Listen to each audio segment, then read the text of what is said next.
Good morning. 11th class chemical coordination and integration के topics चल रहे हैं और प्रीवियस क्लास में मैंने आपको thyroid gland and parathyroid glands के बारे में समझाया था, उनके हार्मोन्स के बारे में बताया था। आज अपन नेक्स्ट ग्लैंड लेते हैं, thymus gland.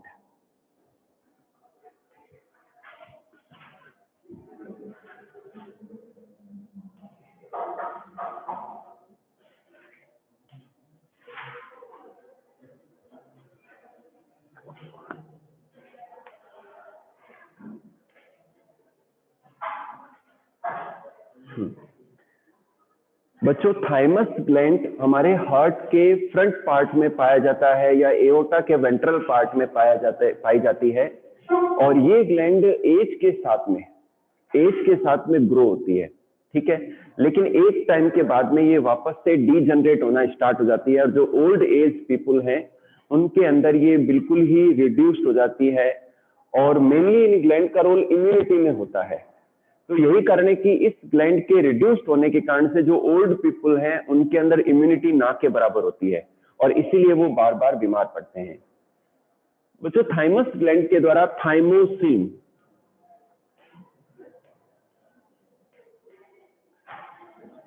Thymosin hormone release होता है। थाइमोसिन हार्मोन रिलीज होता है, ठीक है बेटा। और थाइमस ग्लैंड इम्यूनिटी के लिए जरूरी है क्योंकि थाइमस ग्लैंड के अंदर लिम्फोसाइट सेल्स का प्रोडक्शन होता है और लिम्फोसाइट सेल्स टू टाइप्स की होती है, T lymphocytes and B lymphocytes. जो टी लिम्फोसाइट्स हैं उन्हें मेमोरी सेल्स कहते हैं, जो कि बी लिम्फोसाइट्स को स्टिमुलेट करती है, इंड्यूस करती है एंटीबॉडीज के प्रोडक्शन के लिए। तो थाइमस ग्लैंड इम्यूनिटी के लिए जरूरी है क्योंकि एंटीबॉडीज के प्रोडक्शन में इनका रोल पाया जाता है और इनका थाइमोसिन हार्मोन इम्यूनिटी से रिलेटेड जो है बॉडी में रोल प्ले करता है। ओके बेटा, नेक्स्ट अपन लेते हैं। अच्छा, यहाँ पर इम्यूनिटी से रिलेटेड टॉपिक आ गया है। वैसे 12th क्लास में इम्यूनिटी को पढ़ेंगे अपन। दो टाइप की इम्यूनिटी होती है, एक तो होती है cell mediated immunity. Cell mediated immunity, इसे हम CMI कहते हैं, सेल मीडिएटेड इम्यूनिटी। तो इसे हम क्या कहते हैं? CMI। और एक होती है हुमोरल इम्यूनिटी।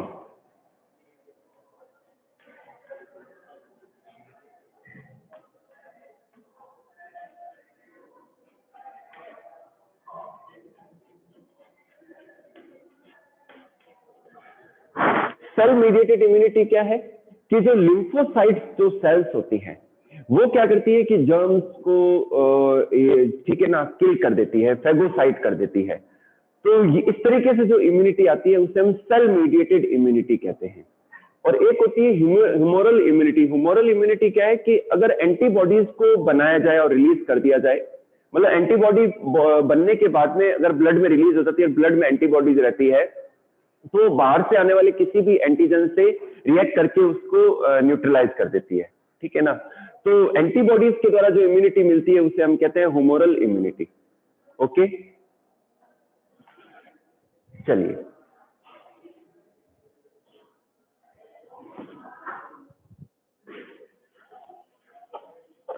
नेक्स्ट ग्लैंड है एड्रीनल ग्लैंड। इंपॉर्टेंट टॉपिक है ये।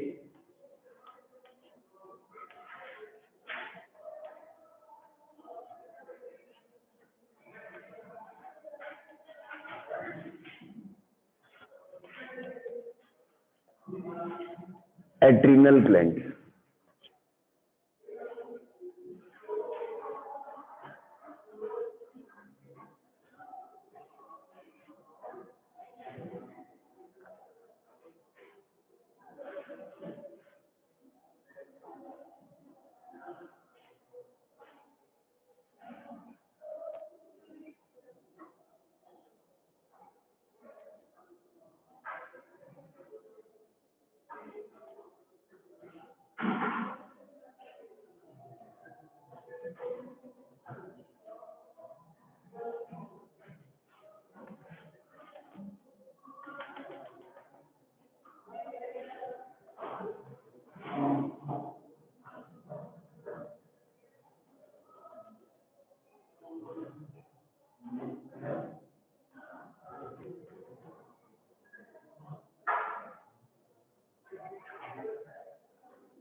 बच्चों ध्यान से देखिए, नेक्स्ट अपना जो टॉपिक है वो है adrenal glands. Adrenal glands number में 2 होती है और ये किडनीज के ऊपर पाई जाती है, किडनीज के अपर पार्ट में पाई जाती है ये।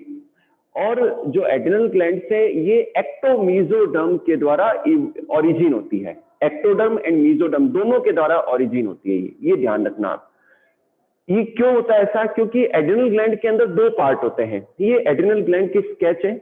जो आउटर पेरिफेरल पार्ट है उसे हम कहते हैं कॉर्टेक्स, और मिडिल पार्ट को कहते हैं मेडुला। क्या कहते हैं? मेडुला कहते हैं। तो जो कॉर्टेक्स पार्ट है, जो कॉर्टिकल पार्ट है, वो मीजोडर्म से ओरिजिनेट होता है। किससे ओरिजिनेट होता है? मीजोडर्म से। ओके। और जो मेडुला पार्ट है ये एक्टोडर्म से, ये किससे ओरिजिनेट होता है? एक्टोडर्म से ओरिजिनेट होता है। कंपटीशन का क्वेश्चन है, ध्यान रखना ये बच्चों। जो कॉर्टेक्स पार्ट है इसके अंदर 3 लेयर्स हैं। सबसे बाहरी लेयर को कहते हैं जोना ग्लोमेरुलोसा। क्या कहते हैं? Zona glomerulosa. ठीक है। जो सेकंड लेयर है इसे कहते हैं जोना फेसिक्युलेटा। क्या कहते हैं? जोना फेसिक्युलेटा। और जो इनर लेयर है इसे हम कहते हैं जोना रेटिक्युलरिस। क्या कहते हैं? जोना रेटिक्युलरिस कहते हैं। तो ये 3 लेयर्स पाई जाती हैं। पहले अपन बात करेंगे कि जो कॉर्टेक्स पार्ट है उससे कौन कौन से हार्मोन रिलीज होते हैं। ठीक है, चलिए रफ कर दूं ये? नहीं, चलो कोई बात नहीं। बच्चों एड्रिनल ग्लैंड के जो कॉर्टेक्स पार्ट के जो हार्मोन्स हैं उन्हें हम कहते हैं कॉर्टिकॉइड्स। क्या कहते हैं? कॉर्टिकॉइड्स कहते हैं। तो इसमें 3 टाइप के कॉर्टिकॉइड्स रिलीज होते हैं। कॉर्टेक्स पार्ट के हार्मोन्स के बारे में मैं बता रहा हूं आपको। फर्स्ट जो है वो है ग्लूकोकॉर्टिकॉइड। क्या है? ग्लूकोकॉर्टिकॉइड।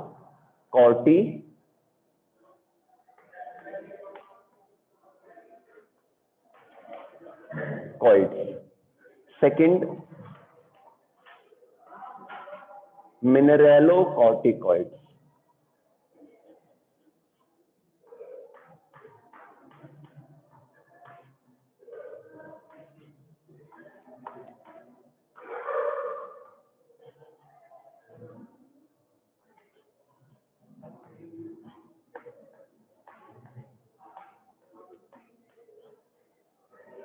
और थर्ड है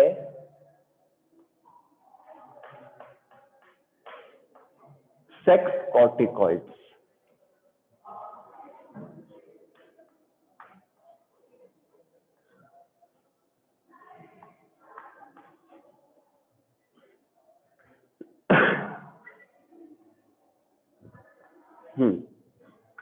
बच्चों ध्यान से देखिए, जो ग्लूकोकॉर्टिकॉइड है इनका एग्जांपल है एल्डोस्टेरॉन।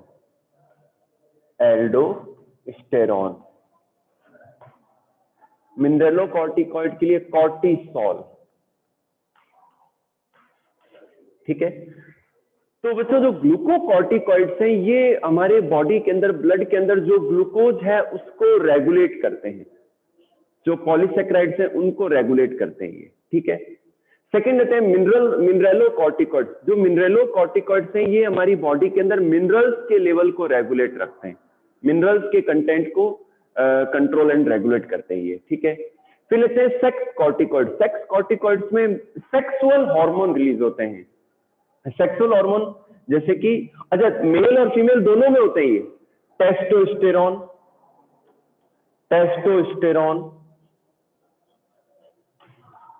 ठीक है, प्रोजेस्टेरॉन,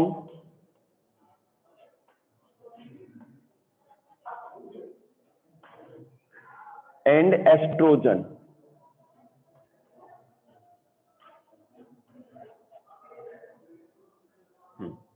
ध्यान से देखिए बच्चों, खास बात क्या है कि जो सेक्स कॉर्टिकॉइड्स हैं वो मेल और फीमेल दोनों में रिलीज होते हैं। टेस्टोस्टेरॉन भी, प्रोजेस्टेरॉन भी, एस्ट्रोजन भी। ठीक है ना।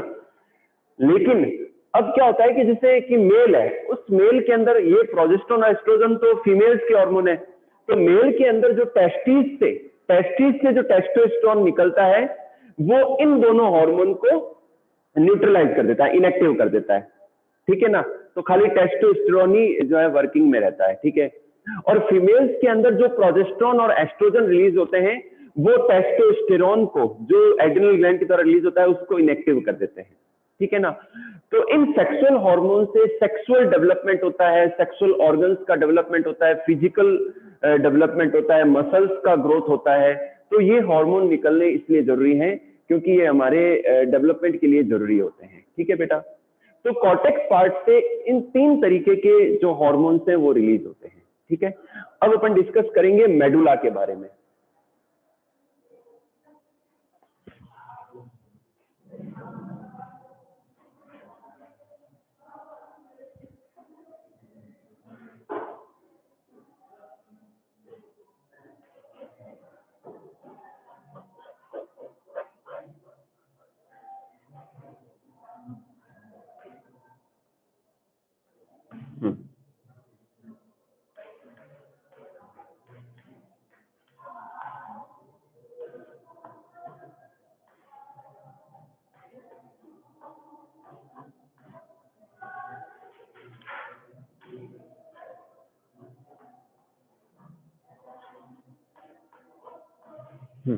बच्चों ध्यान से देखिए, मेडुला जो पार्ट है उसका ओरिजिन न्यूरल एक्टोडर्म से होता है और मेडुला के द्वारा 2 टाइप के हार्मोन रिलीज होते हैं, एपिनेफ्रिन और इसे हम एड्रीनलिन भी कहते हैं। सॉरी स्पेलिंग रॉन्ग लिख दी मैंने, एड्रीनलिन, एड्रीनलिन भी कहते हैं।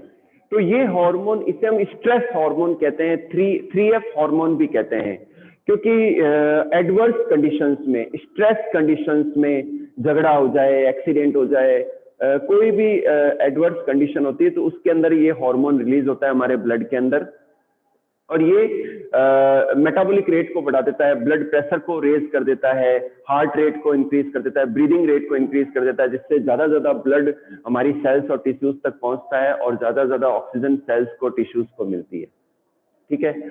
और इससे बेटा क्या होता है कि फिर हमें ज्यादा एनर्जी मिलती है और हम उस एडवर्स सिचुएशन को फेस करने के लिए अपने आप को रेडी कर लेते हैं। तो इसलिए इसे हम क्या कहते हैं, स्ट्रेस हार्मोन भी कहते हैं, ओके।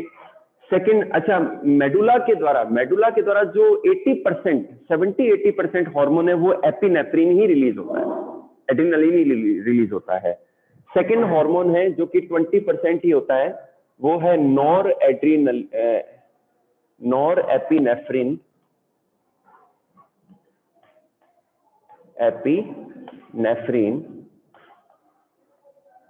और इसे हम कहते हैं नॉर एड्रीनलिन। बेटा ये जो हार्मोन है एपिनेफ्रिन और एड्रीनलिन, ये इस हार्मोन के सपोर्ट में ही ये हार्मोन भी रोल प्ले करता है।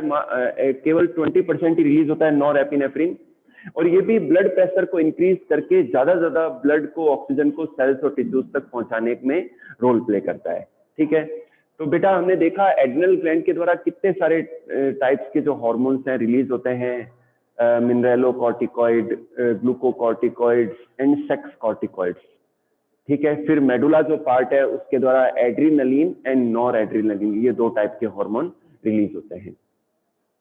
अगर बच्चों ये हार्मोन ना रिलीज हो, अगर ये हार्मोन ना रिलीज हो तो इनसे भी जो है बॉडी में डिसऑर्डर्स कॉज होते हैं। मान लो मिनरेलोकॉर्टिकॉइड्स रिलीज ना हो या ग्लूकोकॉर्टिकॉइड्स रिलीज ना हो, तो मिनरल्स है, ग्लाइकोजन है, ग्लूकोज है, तो उनका जो है इम्बैलेंस रहता है बॉडी के अंदर, ठीक है। इसी तरीके से जो सेक्स कॉर्टिकॉइड्स हार्मोन ना रिलीज हो तो उससे भी सेक्सुअल डेवलपमेंट सही से नहीं हो पाता है, ठीक है बेटा।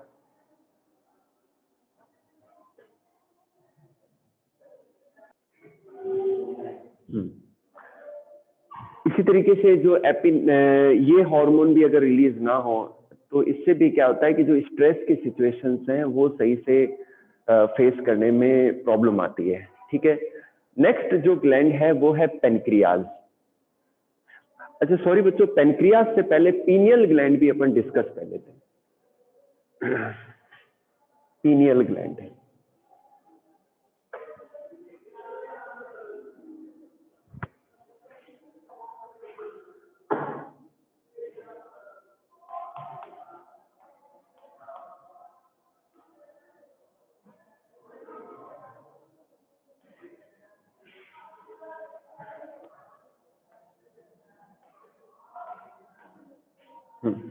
बच्चों पीनियल ग्लैंड जो है हमारे ब्रेन में पाई जाती है, डाइएनसेफेलॉन के पोस्टीरियर पार्ट में पाई जाती है। पीनियल ग्लैंड का ओरिजिन एक्टोडर्म से होता है और इसके द्वारा एक हार्मोन रिलीज होता है, मेलेटोनिन। ये हार्मोन बॉडी क्लॉक को रेगुलेट रखता है, जो बॉडी रिदम है, सोने उठने जागने का जो हमारा सीक्वेंस है, टाइम टेबल है, उसको बनाए रखता है। हमारी डेली रूटीन है, डेली दिनचर्या है, उसको ये मेंटेन रखने में हेल्प करता है, मेलेटोनिन हार्मोन। नेक्स्ट 8th जो ग्लैंड है वो है पेनक्रियाज।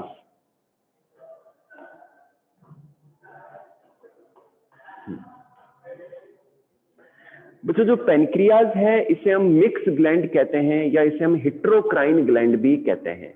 क्यों कहते हैं? क्योंकि पेनक्रियाज का जो मैक्सिमम पार्ट है वो एक्सोक्राइन है और उस एक्सोक्राइन पार्ट के द्वारा एंजाइम्स रिलीज होते हैं जो डक्ट्स के द्वारा जो है टारगेट साइट तक पहुंचाए जाते हैं और वो फूड के डाइजेशन में अपना रोल प्ले करते हैं। केवल थोड़ा सा ही परसेंटेज ऐसा है जो कि एंडोक्राइन है। उस एंडोक्राइन पार्ट को हम कहते हैं आइलेट्स ऑफ लैंगरहैंस। क्या कहते हैं? Islets of Langerhans.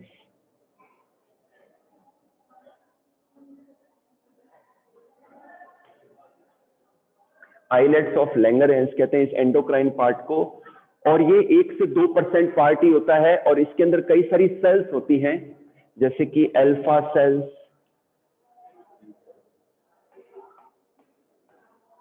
ठीक है, सेकंड है गामा सेल्स या alpha cells, beta cells and gamma sales,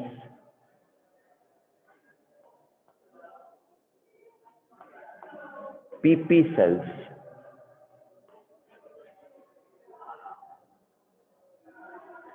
alpha cells के द्वारा ग्लूकागोन हार्मोन रिलीज होता है। ग्लूकागोन हार्मोन रिलीज होता है। बीटा सेल्स के द्वारा इंसुलिन हार्मोन रिलीज होता है।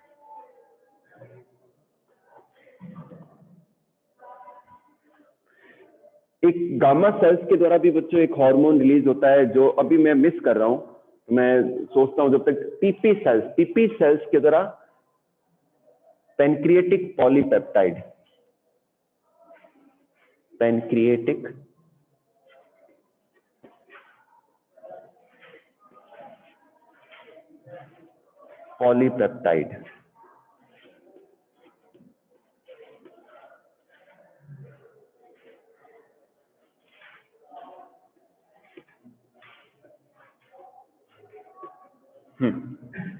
हाँ बच्चों, अब बात करते हैं ग्लूकागोन की। जो अल्फा सेल्स हैं इनके द्वारा ग्लूकागोन रिलीज होता है। ये क्या करता है? ये ब्लड में ग्लूकोज के लेवल को इंक्रीज करता है। कैसे करता है? जनरली क्या होता है कि जब ब्लड के अंदर ग्लूकोज का लेवल इंक्रीज होने लगता है, शुगर का लेवल इंक्रीज होने लगता है और एक्सेस में होता है, तो इंसुलिन हार्मोन जो कि बीटा सेल से रिलीज होता है, ये क्या करता है? ग्लूकोज को ग्लाइकोजन में कन्वर्ट कर देता है और उसको लीवर की सेल्स में और मसल्स की सेल्स में स्टोरेज के लिए भेज देता है, ठीक है। या फिर मैं ऐसे कहूं कि ग्लूकोज के कंजप्शन को या एब्जॉर्प्शन को बढ़ा देता है इंसुलिन हार्मोन। तो ये क्या करता है? रिजर्व कर देता है ग्लूकोज को ग्लाइकोजन के फॉर्म में। तो ये तो फंक्शन है इंसुलिन का। ग्लूकागोन हार्मोन क्या करता है कि जब कभी भी हम फास्टिंग करते हैं, ठीक है ना, या हम काफी टाइम तक हमने एक दिन के अंदर हमने काफी देर तक हमने खाना नहीं खाया, तो उस समय हमारे ब्लड में जब ग्लूकोज का लेवल कम होने लगता है तो ग्लूकागोन हार्मोन ग्लाइकोजन को ग्लूकोज में कन्वर्ट करता है। किसको? ग्लाइकोजन को ग्लूकोज में कन्वर्ट करता है और ब्लड में ग्लूकोज के लेवल को बढ़ाता है।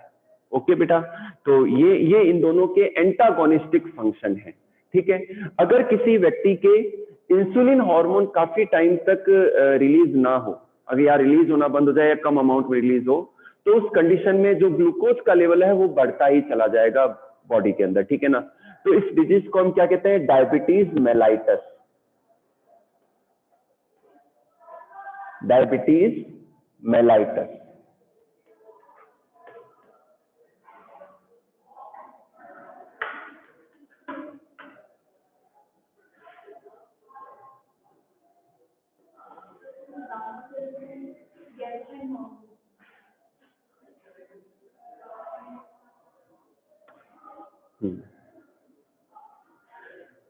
तो बच्चों बीटा सेल्स, हाँ, डायबिटीज मेलाइटस किसकी कमी से हो जाता है? इंसुलिन के ना निकलने या कम सिक्रेशन के कारण से होता है। और जब कभी भी डायबिटीज मेलाइटस हो जाता है, जिसे हम शुगर की डिजीज भी कहते हैं, तो फिर शुगर एक ऐसी बीमारी है जो बॉडी के लिए काफी ज्यादा हार्मफुल है। तो उसमें क्या है कि बॉडी के जो ऑर्गन्स हैं, किडनीज है और है, वो भी क्या खराब होना स्टार्ट हो जाते हैं। हार्ट अटैक के चांसेस भी बढ़ जाते हैं, ठीक है ना। तो इस डिजीज को हम कहते हैं डायबिटीज मेलाइटस, और इसे हम हाइपर ग्लाइसेमिक डिजीज भी कहते हैं। और ऐसे व्यक्ति के यूरिन के अंदर ग्लूकोज का रिलीज भी होता है, मतलब शुगर या ग्लूकोज है वो यूरिन के साथ में बॉडी से पास आउट होती है, ठीक है। और व्यक्ति को बार बार प्यास लगती है, बार बार यूरिनेशन होता है।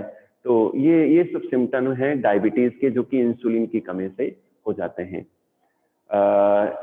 एक बच्चों मैं माफी चाहता हूं, आज जनरली क्या है, दो ही सेल्स के बारे में ज्यादा पढ़ते हैं, गैस्ट्रीन।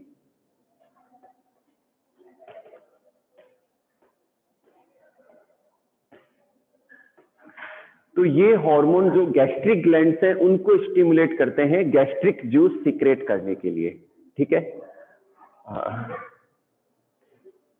एक बच्चों पीपी सेल्स भी पाई जाती है, ठीक है। तो पीपी सेल्स जो है पैनक्रिएटिक पॉलीपेप्टाइड, इनका फुल फॉर्म है पैनक्रिएटिक पॉलीपेप्टाइड हार्मोन।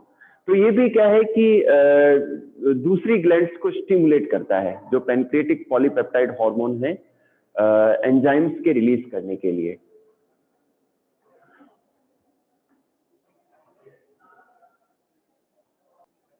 हाँ बच्चों, इंसुलिन और ग्लूकागोन, इंसुलिन और ग्लूकागोन, इंसुलिन जो है ध्यान रखना आप, ये 51 एमिनो एसिड्स के बने होते हैं। कितने के बने होते हैं? 51 एमिनो एसिड्स के, ठीक है। ये ध्यान रखना, कंपटीशन में आता है ये क्वेश्चन। और इस 51 एमिनो एसिड्स में 21 की एमिनो एसिड्स की एक चेन होती है, मतलब दो चेन से बना होता है। और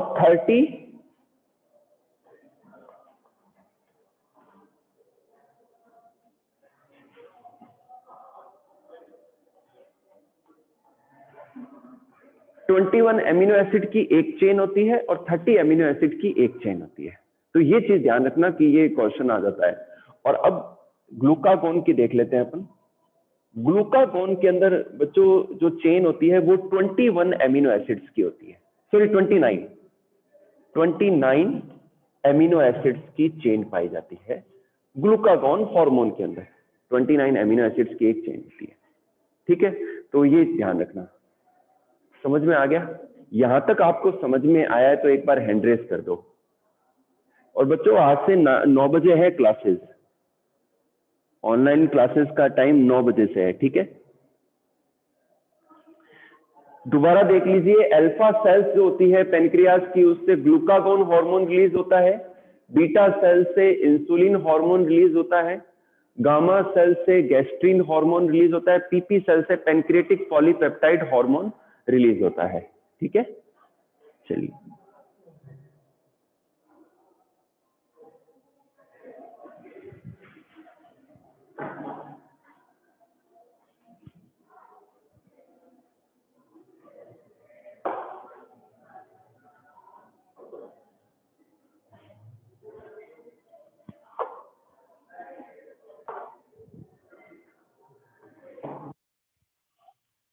नाइन्थ जो ग्लैंड है वो है टेस्टिस। बच्चों testis and ovaries, testis male के अंदर पाए जाते हैं बॉडी से बाहर, और जो ओवरीज है वो फीमेल्स के अंदर पाई जाती है, इन्हें हम गोनेट्स कहते हैं। और ये भी मिक्स ग्लैंड है। ये मिक्स ग्लैंड इसलिए है बच्चों क्योंकि ये हार्मोन भी सीक्रेट करते हैं और सेल्स भी, मतलब इनके अंदर स्पर्म का प्रोडक्शन होता है टेस्टिस के अंदर। तो इनके दो फंक्शन हो गए, एक तो हार्मोन का फॉर्मेशन और दूसरा जो है जो गैमेटिक सेल्स हैं उनका प्रोडक्शन, ठीक है ना। तो टेस्टिस के अंदर बच्चों लीडिंग सेल्स पाई जाती है। वैसे टेस्टिस की स्ट्रक्चर को आप 12th में और पढ़ेंगे, लीडिंग सेल्स और इंटरस्टिशियल सेल्स। इंटरस्टिशियल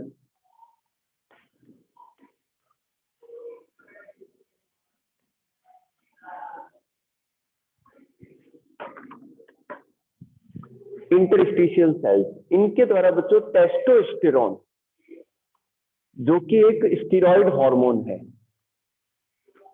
टेस्टोस्टेरोन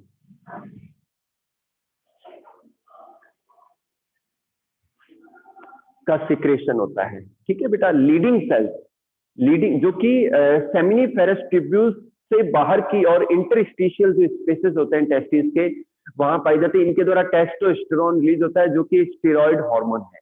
बच्चों स्टेरॉइड हार्मोन और एक पॉलीपेप्टाइड हार्मोन, एक प्रोटीन हार्मोन में क्या फर्क है कि जनरली स्टेरॉइड हार्मोन के अंदर कोलेस्ट्रॉल पाया जाता है, पॉलीसेक्राइड या कोलेस्ट्रॉल होते हैं, इसलिए वो स्टेरॉइड होते हैं।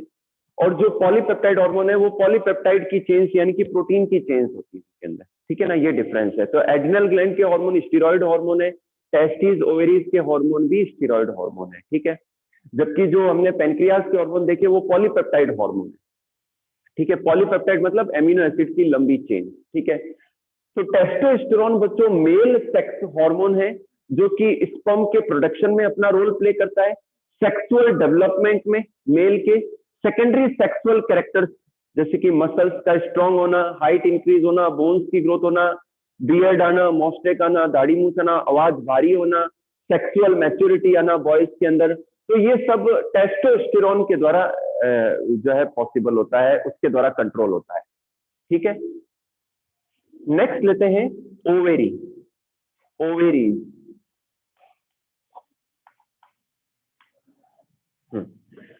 जो ओवेरीज के अंदर जो ओवेरियन फॉलिकल्स हैं,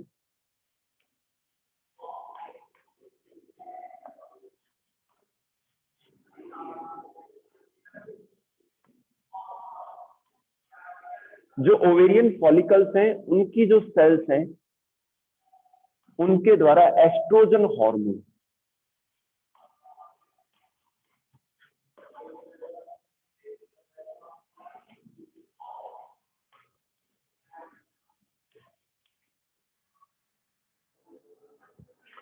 और जो कॉर्पस ल्यूटियम बनता है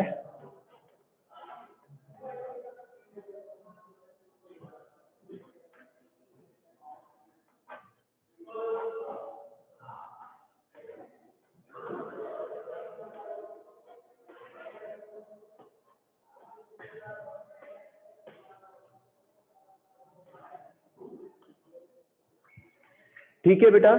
क्या होता है कि ओवेरीज के अंदर सेल्स के जो क्लम्प हैं, फॉलिकल्स हैं, वो डेवलप होते हैं। वो आप 12th में जो रिप्रोडक्शन चैप्टर है उसमें मैं बकायदा डायग्रामेटिकली अपन वहां समझेंगे ओवेरीज की स्ट्रक्चर को। तो उन फॉलिकल्स की जो सेल्स होती हैं जो वो ग्रो हो रही होती है, तो उनके द्वारा एस्ट्रोजन हार्मोन रिलीज होता है जो कि फीमेल्स के सेकेंडरी सेक्सुअल कैरेक्टर्स को रेगुलेट करता है, ठीक है। फिर जब मेंस्ट्रुअल साइकिल के 14th डे पर जब फॉलिकल पूरी तरीके से डेवलप हो जाता है तो ल्यूटिनाइजिंग हार्मोन की वजह से ओव्यूलेशन हो जाता है और पीछे जो स्ट्रक्चर बचती है उसे हम कॉर्पस ल्यूटियम कहते हैं। तो कॉर्पस ल्यूटियम नाम की जो स्ट्रक्चर है उसके द्वारा प्रोजेस्टेरोन हार्मोन रिलीज होता है। ये क्या करता है, प्रेगनेंसी को मेंटेन रखता है, इम्प्लांटेशन को कॉज करता है और इम्प्लांटेशन होने के बाद में शुरुआती 3 मंथ तक उसको मेंटेन रखता है कि प्रेगनेंसी बनी रहे, ठीक है ना। तो प्रोजेस्टेरोन हार्मोन ये कॉर्पस ल्यूटियम तब रिलीज करता है जब फर्टिलाइजेशन हो जाता है, तब उस कंडीशन में कॉर्पस ल्यूटियम के द्वारा अगले 3 मंथ तक प्रोजेस्टेरोन हार्मोन रिलीज होता है, ठीक है बेटा। तो टेस्टोस्टेरोन ये मेल सेक्सुअल हार्मोन है और ओवेरीज के द्वारा estrogen and progesterone female sexual hormone release होते हैं।